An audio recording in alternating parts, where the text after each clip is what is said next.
Okay, Andrew is here and Raj.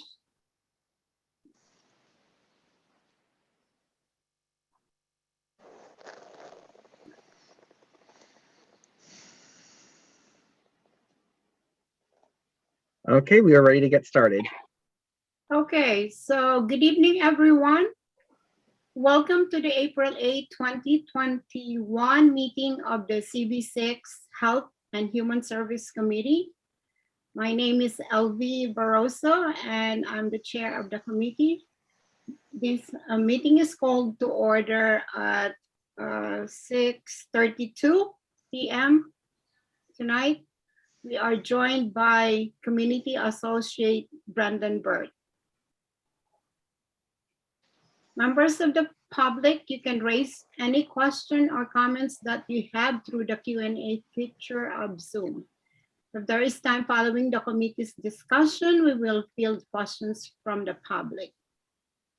Rich Mintz has volunteered to take minutes tonight. Thank you. I didn't know, but I'm going to do it.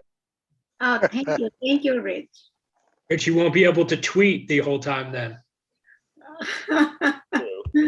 So we will now take attendance by roll call. Brandon will conduct the roll call. Okay. Committee members, I will call your name and you will unmute yourselves. When your name is called, please say present. I will announce if there is quorum. Marty Barrett. Present. Elvie Barroso. Present. Dan Devine. Present. Rich Mintz. Present. Raj Nayar. Present. Anju Suresh. Present. And Ronnie White.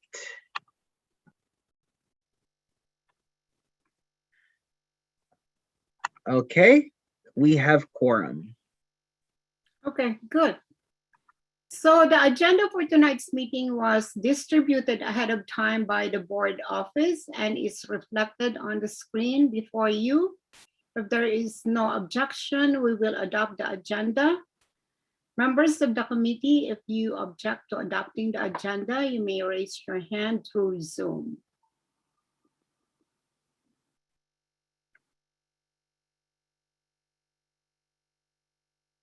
Okay, seeing no objections, the agenda for tonight's meeting is adopted.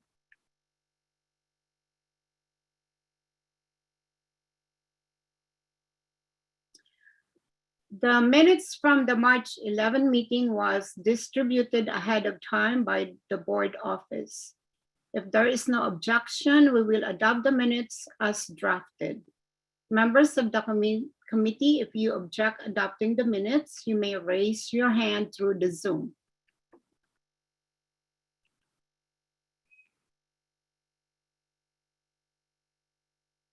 Seeing no objections, the minutes from the March 11th meeting are adopted. So they will soon be available on CB website. So in order to conduct an efficient meeting, let's observe a few ground rules. No one may speak until granted the floor. Committee members, if you have a question about committee business or wish to make a motion, please raise your hand through Zoom. If you click the participants icon, the participants panel should appear and you should find the raise hand function there. If you still have technical difficulty, you may click the chat icon and relay your difficulty.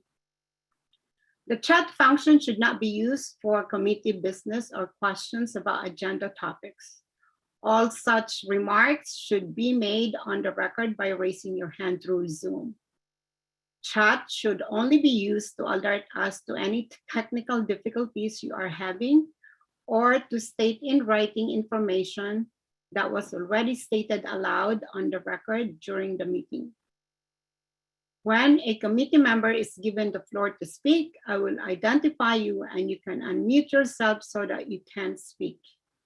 We are required by executive order to create a verbatim transcript of the meeting, so please keep your questions and comments succinct and germane to the discussion. So tonight we have a presenter from NYU Langone to speak on telehealth and telemedicine. Dr. Paul Testa is the Chief Medical Information Officer at NYU Langone Health. In this capacity, Dr. Testa serves as the Clinical Informatics Physician Leader, stewards telemedicine initiatives, and shepherds programs in the area of clinical quality, digital patient and clinical experience. Also predictive analytics and informatics research.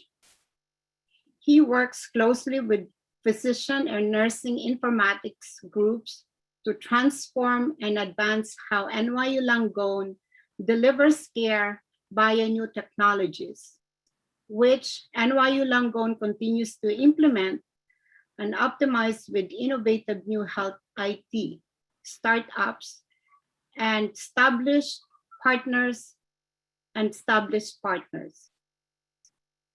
Dr. Testa serves as an assistant professor in the Ronald Perlman Department of Emergency Medicine at NYU Langone Health. He lectures and publishes on topics in healthcare information technology, risk management, and emergency medicine. Prior to entering the field of clinical medicine, Dr. Testa practiced law in New York and Boston, providing counsel to academic medical centers.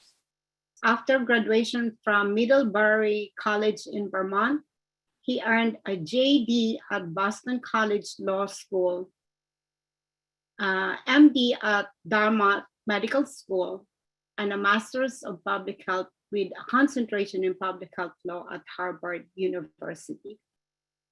So let's welcome Dr. Testa. Thank you so much to the committee for having me. It's an absolute pleasure to join you all. I've put together a presentation that I'm going to sort of run through. I'll defer to Dr. Barroso on the committee on how, and if don't hesitate to interrupt or jump in if there's questions, or we'll just save them to the end. But I'll, of course, defer to how you'd like to do that. Let's just make sure I can actually properly share. Yeah, let me make you a co-host. Thanks. Yeah. Thanks, Brennan. Okay, you should now be able to share your screen.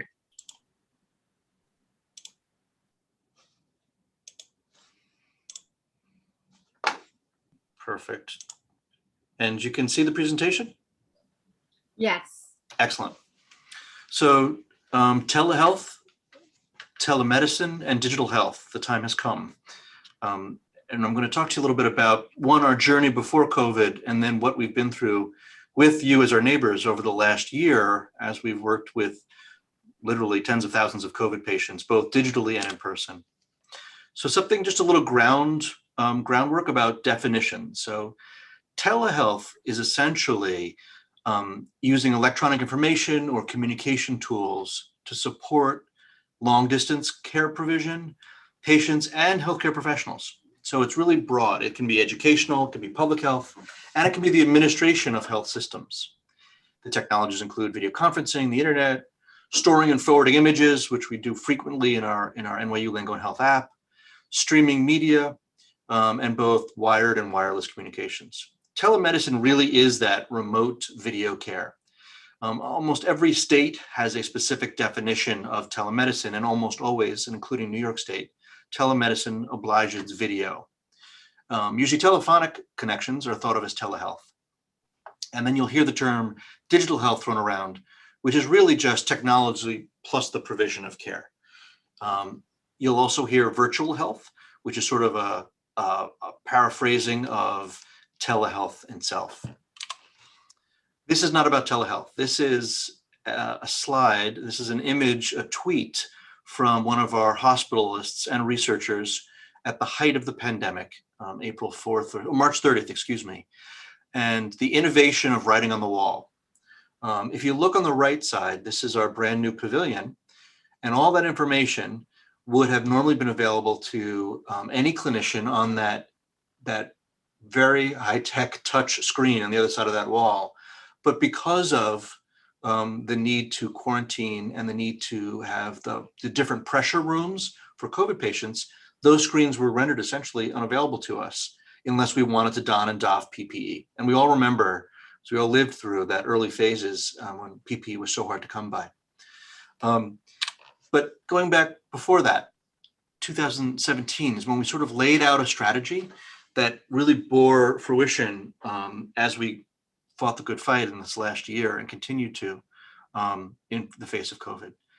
We wanted to have a telehealth strategy, a virtual health strategy that was scalable, that one could connect into and could provide care for 10 people or for 1,000. We wanted one patient, one chart, one app. We didn't want folks to bounce around between platforms and different logins and the providers having information in one location. But if you had already told us your preferred pharmacy, I wanted to make sure I knew that, where I sent your prescriptions to, and who your caregivers were, and who your what your preferred language was. It's that consistent digital patient and clinician experience. And we very much wanted to, unlike some of our peers in the city, wanted to rely on our docs, those that have already connected with their patients. So we weren't looking to expand to have outsourced doctors from different states. And we wanted a centralized program, one that grew as we grew. So we launched the virtual urgent care in 2017, and that was our pilot to sort of learn how to practice telehealth at scale. Visit volume was a target. We really were aiming at patients that were currently working with NYU Langone, and they sought their care with us. And we really, really sought a lot of feedback from patients and providers to improve the platform and improve the way we connected with patients. And we've done a lot of evolution since then. What we learned quickly is these weren't patients that were coming to the emergency room. These were patients that were trying to see their primary care doctor on off hours, or would have gone to a brick and mortar urgent care if they couldn't get onto virtual urgent care, which is available if you just Google virtual urgent care NYU Langone, it comes up, or the NYU Langone Health app. Then came COVID. Then came the beginning of last year, and everything changed. And with the declaration of the emergency, the walls that had prevented us from practicing telemedicine at scale came crumbling down. And we were forced to, it was never really a pivot. It was just an incredible change in the slope of the curve with the speed with which we were obligated to connect with our patients digitally. And an important aspect of that is with the declaration of emergency, most insurers quickly started covering things they never would cover before. And that was because they often followed the government payer guidelines. And the government payers, Medicare, Medicaid, quickly began covering not only telephonic audio only, but video and audio at home. And that was the dropping of the originating site requirements, which used to mean we could only do telehealth if we were going to be reimbursed for it, if the patient was in another caregiving facility. And in a dense city like New York, I was born and raised here, and I appreciate the density of New York. It is almost as difficult at times to get across get up the M15 than it is to go across Kansas, right? It's getting from Brooklyn, getting our doctors to Brooklyn or our patients from Brooklyn or from downtown Manhattan to one of our facilities in a rush hour can be a horrific experience. So the removal of the originating requirements allowed us to see patients in their homes, which opened up a completely new perspective on how you take care of individuals. So in the face of COVID, on March 19th, we flipped a switch. Before, we had a couple hundred doctors practicing telemedicine. And we essentially activated telemedicine for all of our providers. We were able to do that because all of our doctors in all of our locations, inpatient and outpatient, ambulatory and in the hospital, are on one electronic health record. And our telemedicine tool is baked into Epic, which happens to be our EHR. On March 27th, we enabled video visits for established patients. So on March 19th, it means if you called, you could book an appointment with our call centers, our access centers. If you could book an appointment and get a video visit. Within a little bit more than a week and a half, we activated it so patients could do this themselves in the app. On April 2nd, we scheduled for a new provider. So if you wanted to see somebody new, several days later, we could also accommodate that without having to make a phone call. You could jump on the website and do it. And by the 22nd, we enabled it for net new folks who had not been part of the NY Langone care community before. And this also marched with, in part, the state's relaxation of telehealth provision to establish new and oncoming patients. And this is what happened. As sort of one of the folks who was trying to steward telehealth, I was ecstatic on March 3rd at 78 visits a day. As we added capabilities, we quickly jumped to 1,000 visits. And if we extended this graph out a little bit longer, one of our peak days, we were at 8,000 video visits a day, which is kind of incredible, but it's a testament to when you move things digital, this is sort of the Netflix effect. This is the TikTok effect, right? Numbers go crazy incredibly quickly. And what we were seeing is patients were very reticent in the early days of our first lockdown to come in, but these weren't virtual urgent care visits. So we still had about 20% of all of our visits being in person. That 10% were lab and imaging visits, and then 70% by April, 70% of our encounters were done by video for our entire health system. So little, not the easiest graph in the world, but if you look at 2019, this is our in-person visit volume on particular weeks. If you look right here, this little shade of purple, that's video. This gray and purple was all video, non-urgent care and urgent care video in 2020. So we shifted from 75 visits a day to 8,000 visits a day in 20 days. And we were able to do this in large part in the early days of the surge that we were all wrestling with in New York. And the biggest really account for that wasn't virtual urgent care, but our bread and butter. I want to go see my cardiologist. I need to see my surgeon. I need a follow-up appointment after my total hip, or I need to see my specialist. And it hasn't changed. While in-person visits have gone back to pre-pandemic levels we would see, they're actually exceeding it right now. We've settled out at a 20%, give or take, video and virtual urgent care visits. And that goes right up until today. About 20% of our visits are being done by video. So we were ecstatic with having done 15,000 visits in the 2 years before 2020. We did 1.3 million visits using video in 2020 itself. And we're on target to do somewhat similar numbers, even with the decrease. And we're easily seeing 3,000 docs a day providers. So NPs and PAs are also doing it. And we're doing about 3,000 a day with about 3,000 providers engaging in telehealth each month. There's nothing better than being able to show a text of a patient satisfaction when that patient happens to be your mother. So that's a text from my mom, who did her first video visit with my dad, who was quite sick and was recovering from an illness at home at the time. And she was ecstatic. They both happened to be also physicians. And mom was so happy that dad could actually just stand up and walk, because it wasn't my mom telling him to do it, but it was the doctor. So he got right up and did it. And she's also gotten pretty good with the use of emojis. But equally important, all this patient feedback goes into our trying to improve the patient experience, as well as improving the doctor and nurse experience. And a lot of people talk about finally being able to return to eye contact, because we're doing this again, rather than having to have a computer between us. As an academic health system, it is really very much part of our mission to disseminate our lessons learned. So we've been publishing articles about this and getting the word out. And there's some interesting findings we have that I can talk about when we take questions a little bit later. That's the ambulatory setting. Now, what about our hospitals?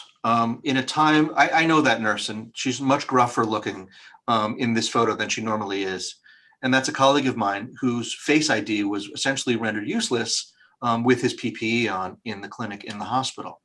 But how do we connect families, clinicians, and patients when they were exquisitely ill, but we, by state rules, could have no visitors in our hospitals? This is what's referred to as a stacking diagram. And this is the view of Kimmel and Tisch at 31st Street at the peak in April 4th, one of our worst days. We were a COVID facility. every unit, the violet or the whatever color that is, was a COVID unit. So besides bone marrow and hematology and our pediatric ICUs and acutes, every unit inside our facility turned into a COVID unit. Likewise, the same progression was seen with inpatient video visits. And what that was either a nurse or a provider videoing directly into the room of a patient, expanding capabilities. So I might have had somebody in an office in one location being able to consult and bring their specialty to bedside, but also keeping nurses from having to don and doff and reuse PPE each time they went into a different room. They could essentially beam into a room, talk to the patients, and assess them that way and decide if they needed to go in on that particular round. So it accelerated this virtual health innovation where we launched 4 different kinds of video encounters: clinician to video, clinician to clinician, patient and family bedside, clinician to patient, and the NYU Langone Family Connect program that was led by Dr. Kathy Hockman, one of our lead hospitalists. So we essentially deployed in the rooms that we didn't have tablets, an army of iPads that kept our clinicians as safe as possible, as well as our patients, minimizing their exposures and allowing them to connect with family and friends. So let's talk about the different kind of video sources. We enabled sort of group video chat, which allowed at any moment us to spin up a room, a video room like we're doing right now, but bring in the attending, the resident, the nurse, and a consultant to have a quick video connection about a particular patient, all using their iPhones. Every one of our nurses at bedside has an iPhone. We also deployed this army of tablets that allowed any clinician, I could pick up my phone and securely, and while this federal government relaxed HIPAA compliance rules, we maintained those obligations and understand how important it is to maintain the privacy of our patients and the security of their information. So we could quickly dial into a patient's room and have a video connection with audio with essentially all of our rooms. Patient to family, this was incredibly important. We had 1,000 tablets running FaceTime for Healthcare. Apple gave us an early release. We were actually the first or second to get it, of FaceTime for Healthcare that allowed us to connect patients and some for their last goodbyes. We have to be candid, this was a kind of a brutal time, via FaceTime, via Zoom, and via Skype directly to family members. And this also allowed nurses with their iPhones to connect using the same tools when needed. We're about to go live with patient, family, clinician. That's the secret match when you can get all 3 together. You could have a family member at home, patient in bed at the hospital, and their nurse as well as their doc all in the same video chat. We're able to do that now using different tools. We're about to use it with built into MyChart, our NYU Langone Health app. We also went live with MyChart Bedside Mobile. What that means is the patient's app changed when you got admitted to the hospital, and you could see your medications, your problem lists. Now your documentation, notes that with the 21st Century Cures Act, and we started immediately releasing same-day COVID results, as well as more rapidly batch-released results. These results are now, as of Monday, available immediately to patients. They're actually often seeing them before a provider may be seeing them under the federal requirement of the 21st Century Cures Act.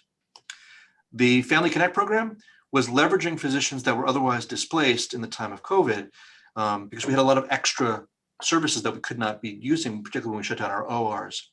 So these individuals would jump in, review the chart, produce a note, and reach out to family members to bring them up to speed when they couldn't come in.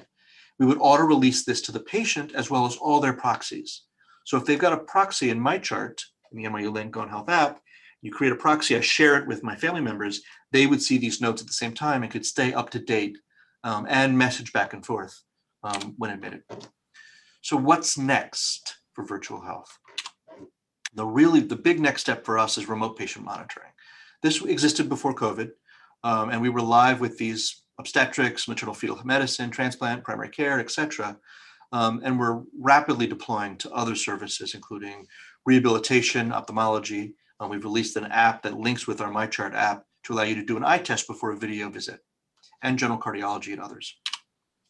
And the secret to this is to make sure is the integration experience. And this is where it's easy to grab technology and overwhelm patients and their families and their caregivers with new technology. Our goal is to make sure that it's integrated into a single EHR where the provider, the nurse, the clinical care team, the patient, and their family are in at the same time. So that's sort of what's coming next. I'm happy to hand it back over to Dr. Barroso and take any questions you might have. Wow. So Thank thank you, Dr. Testa, for a very comprehensive presentation on telehealth and telemedicine. It is so important for us to know how this telehealth came about and how it became more important than ever, especially the benefits of it during this pandemic. So now I'm gonna ask my committee members if anyone have a question for Dr. Testa. Yeah, I see Marty has his hand raised, and I see Rich raise his physical hand. I'll start. Okay. Well, this is the emergency, and CMS has allowed all these different codes to be covered. What's the likelihood that it'll continue? I work in the field of developmental disabilities, and our clinicians have had various bits of success with telehealth, certainly in the last year, but prior to that, much less, because CMS didn't cover it, and so the insurance plans didn't cover it. Sure. It's the most important question, I think. How do we ensure equity and access? And how do we make sure it's maintained? I don't think this genie's going back in the bottle. I think the patients, and this is one of those moments where the health system, the clinicians, and the patient have all aligned to say, this just works. It doesn't work for everything. There are times you need to go to the ER. There are times I need to lay my hands on a patient. There are times you need to listen to somebody. Sometimes you can do that remotely too. Listen to their lungs. But we are learning that probably 20, 30% of our visits are good care, high quality care, and are appropriate to do this way. So I'm not an elected official, and I know which way I would vote if given the chance. I think we would be really hard pressed to go back to the way we were. This doesn't go away when COVID does. But again, it's CMS. It absolutely is. So if you know anybody. Statewide is one thing, but again, they have to follow what Medicaid is prepared to pay, and that then goes to Kaiser and United Healthcare, et cetera. My question is a simple one. I couldn't follow the charts fast enough, but are you seeing an increase in the total number of visits? In other words, have in-house visits bounced back and video visits remained high on top of that? The total number is slightly higher than it would be in a prior year, but no more than we would expect year over growth. Okay. What we're seeing is about 25% of the total is now video, and it would have been in person a year ago, 2 years ago. That's essentially a shifting of modes. Does that free up capacity in the hospital system in a positive way, or provide other positive benefits, or does it leave you with overcapacity that's a drain on the finances of the system? Great question. I think what it does is it adds a level of flexibility that we didn't have before. Much like now, we can sit and do back-to-back Zooms and back-to-back meetings. Providers, surgeons, I know one surgeon, for example, he's an orthopedic surgeon, and he would do his post-op visits. He'd have to schedule them into his office, and it would be important for him to, every 15 minutes, he'd have what is essentially an 8-minute post-op visit. They're very straightforward. He's a surgeon or orthopedic surgeon. These are very straightforward visits for the most part. So what he got to doing was he would do them between his cases in the OR. He'd have 10 minutes, 20 minutes. And he found out he was knocking them out faster. And the patients loved it because they felt like they were at home. They were sitting in the living room. they had a quiet moment, they had a good connection, and then that was it. It saved them the trek up First Avenue or whatever they were doing. So it adds flexibility. I don't know if it creates a monumental amount of additional capacity. It certainly doesn't in the inpatient setting. We have yet to show, we want to show that it decreases readmissions and it keeps people home more safely. That's the magic to be shown. Great question. I appreciate it, Rich. I have a question, Dr. Testa. So how do we maintain confidentiality, or how do we prevent, prevent loss of some of these data? Patients' information, patients' health information is exquisitely important to us. It is the realm of the coin in healthcare.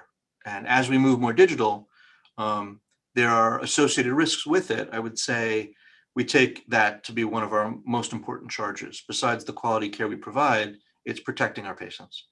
So we use, we don't have 15 different tools with 10 different integration points. We essentially have one EHR. We have one electronic record that is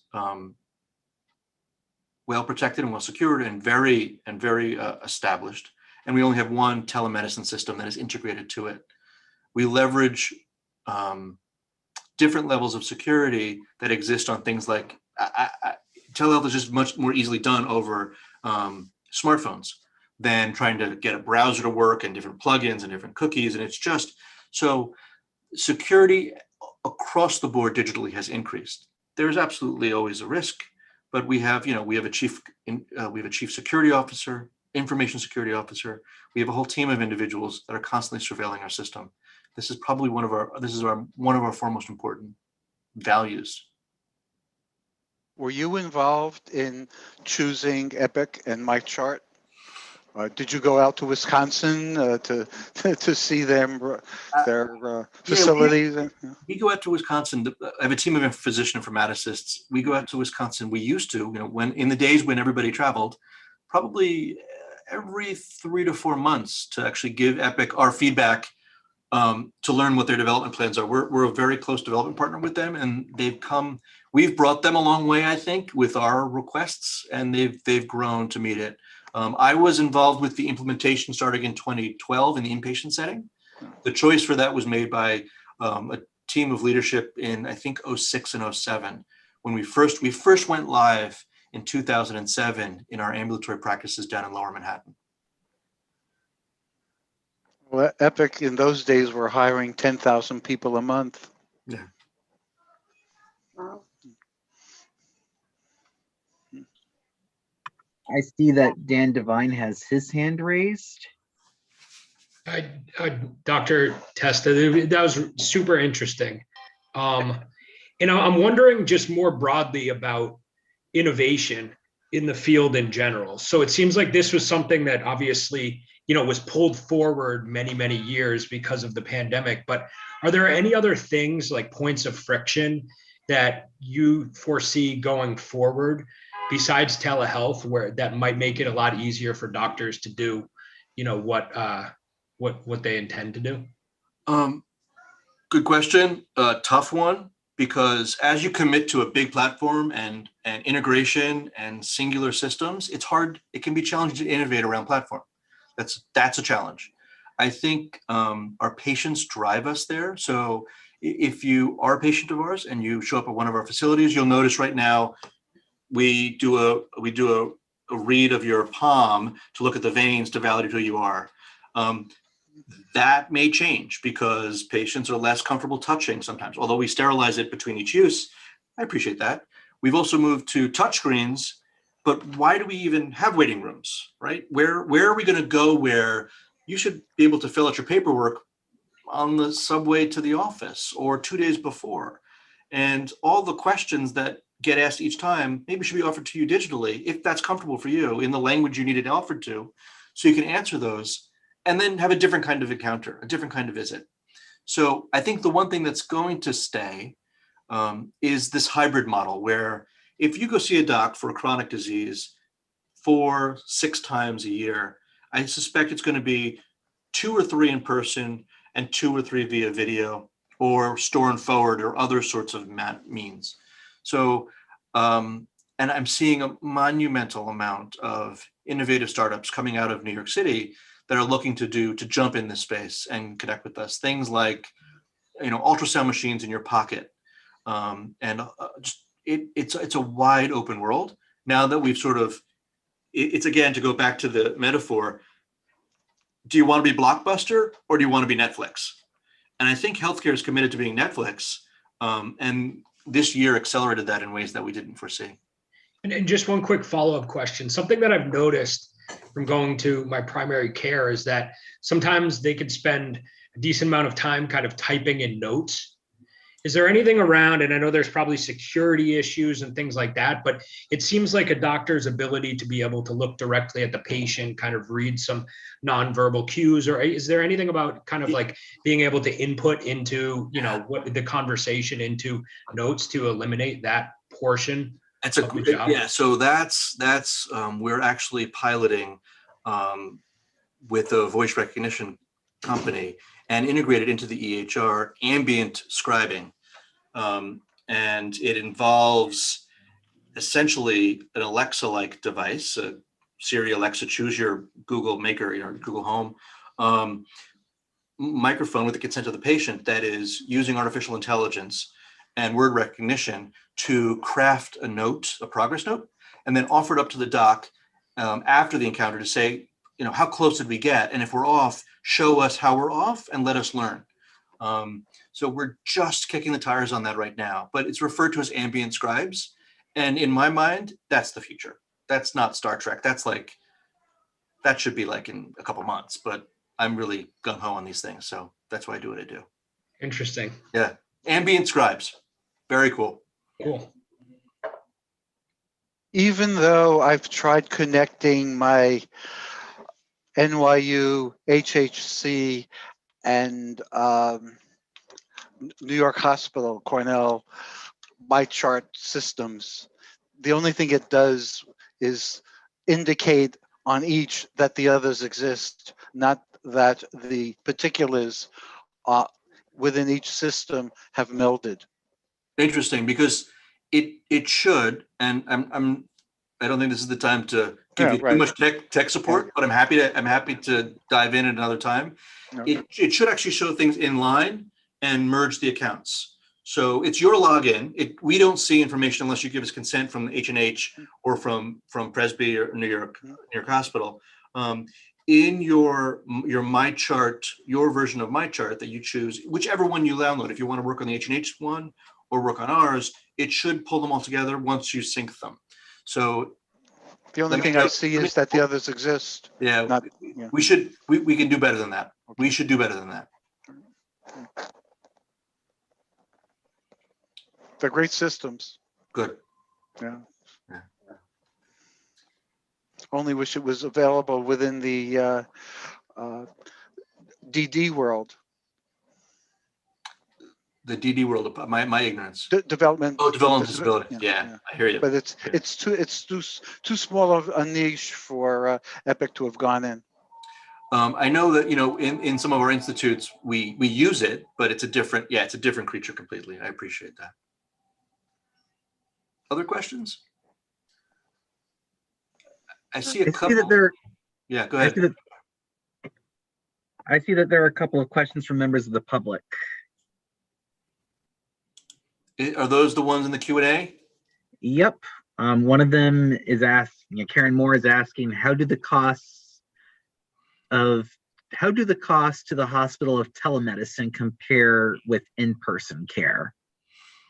So payer and payment parity has been part of what has happened with the declaration of emergency. So what your insurance would reimburse for an in-person visit is essentially what they now reimburse for a video visit.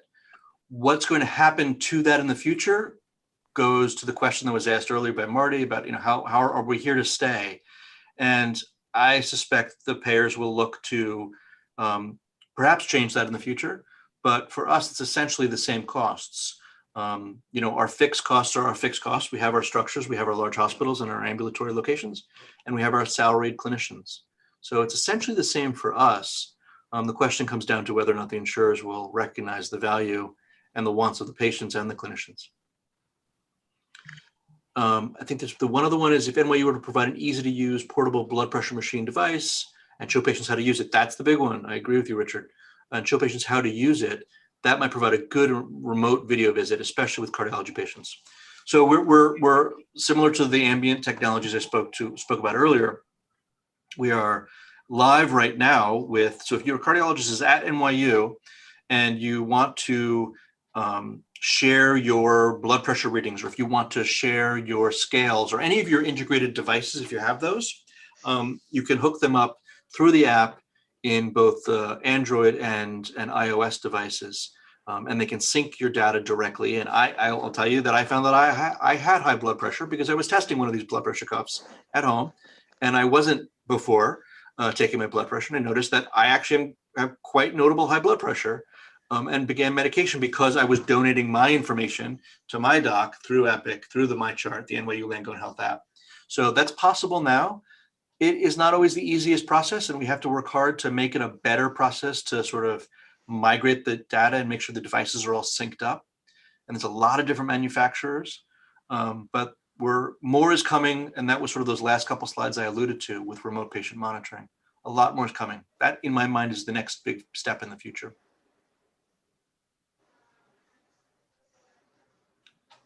Other questions from the committee or the public? Raj? Thank you, Doctor. This was actually a wonderful presentation. Just a question with respect to security, considering the fact that if you are going to have a number of third-party vendors, potentially like, expanding on telemedicine, are they going to fall under or is it possible they'll fall under the same type of security guidelines like the hospital or Health and Hospital Services has in place, or are they going to be working within their own? Because I guess, will there be uniformity because of the fact of the sensitivity around the information? Very important point to make that one, every business associate that we choose to interact with, which are very few when it comes to telemedicine, it's essentially two, passes our security review, and then must also live up to the HIPAA compliance obligations, the federal sort of the mandates around security. Candidly, our standards are higher than that. That's sort of the floor. And then without getting into too much detail, we sort of set the standards of how we interact with them and who's responsible for what data protection. But I think the uniformity comes with how they agree to play and how they agree to integrate with us as large health systems. Okay. Thank you. Important point. Thank you.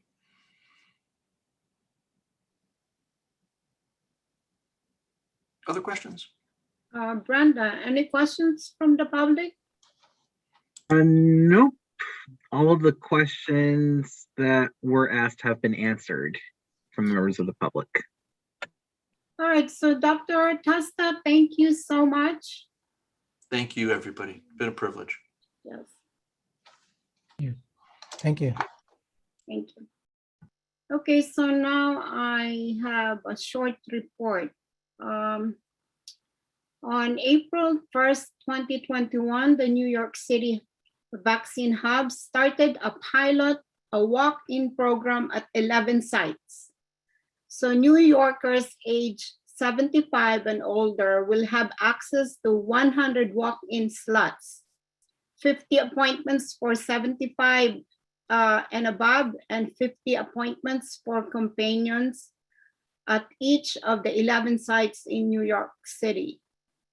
Each person 75 and over may be accompanied by one person, and that person may also be vaccinated using one of the walk-in slots if they meet current eligibility criteria.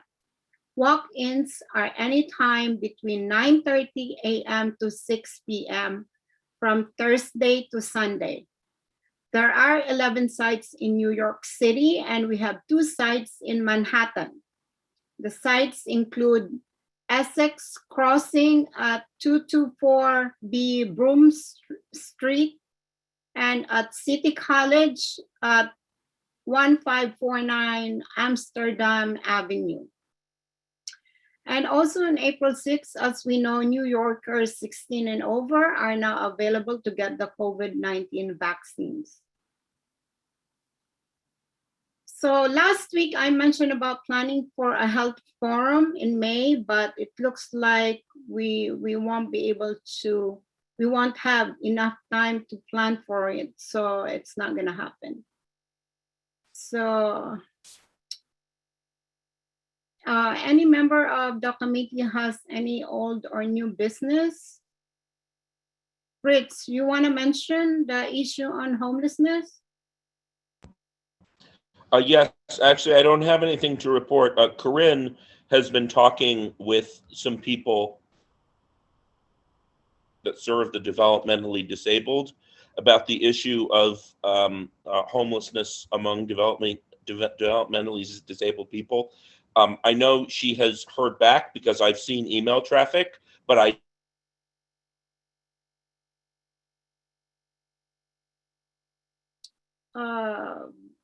Rich, we lost you. You froze.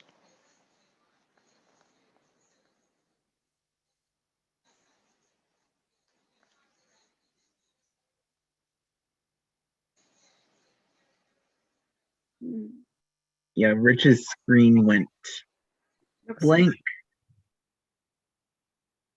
sorry. Did you hear me? No, we lost you. Okay, just to repeat what I said very briefly, Corinne Vanderdonk is looking into the issue of homeless services for people with developmental disabilities.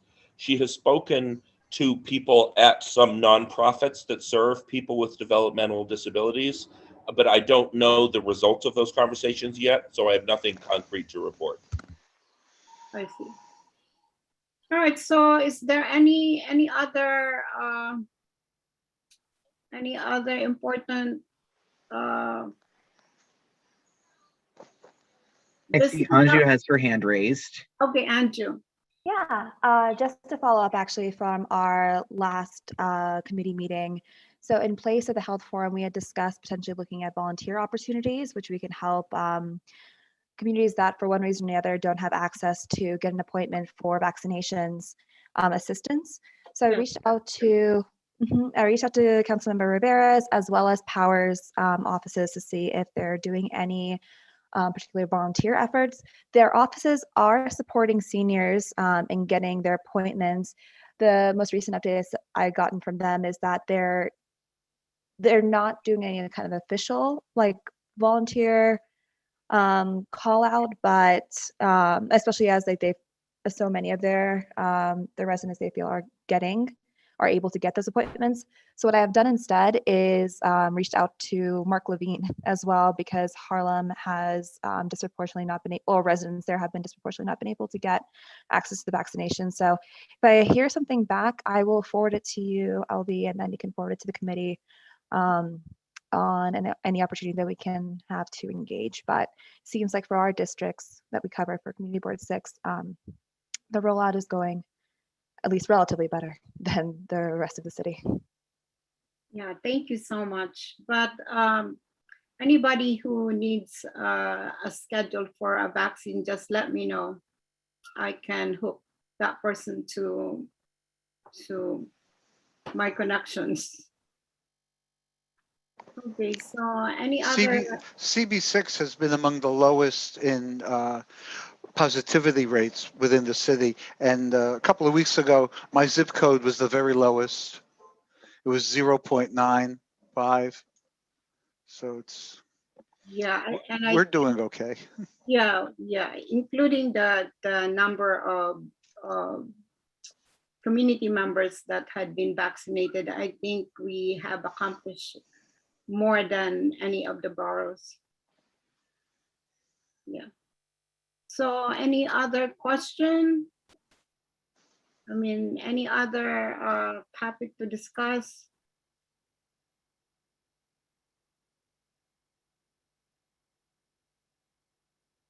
Okay, so if there's no objection, we will adjourn the meeting. Sounds good. All right, seeing no further business, the meeting is adjourned at 7:21. And thank you so much, everyone. Thank Thank you.